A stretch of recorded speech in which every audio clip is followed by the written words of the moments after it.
I've never seen my father so upset. I mean, he was so angry. He called me every name of every kid in our family, including the dog. And he used a lot of words. He involved God in them, but it was not a prayer. You see, I had looked for a football to play with. I couldn't find my football. I was about 6 years old. So I went into the house and I took a football off of the shelf.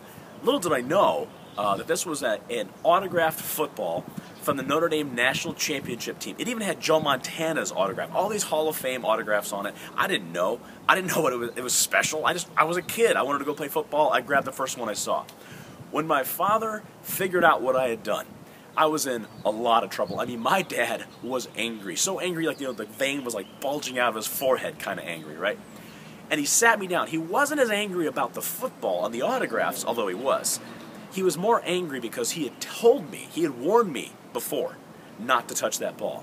But I wasn't listening. I'm sure he had. I just wasn't listening.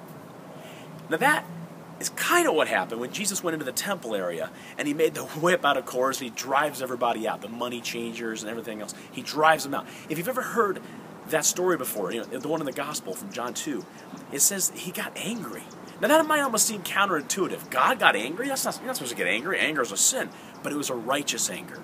Jesus, it didn't mean he didn't love the people he drove out, but he was angry because they had lost sight of the purpose of the temple. God had tried to tell them about the relationship he desired from them and for them, and they had lost sight of what was most important. They had not listened to the Father, much the way I didn't listen to my Father.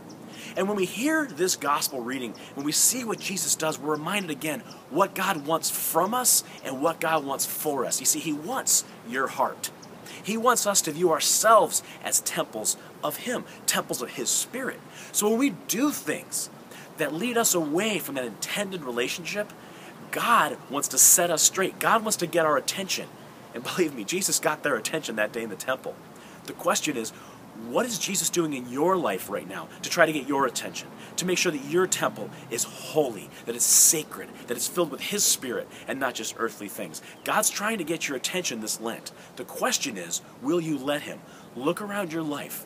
Look at your life and see, is your body a temple of God? And if not, do something about it. Share Jesus with one another by first filling yourself with his Spirit.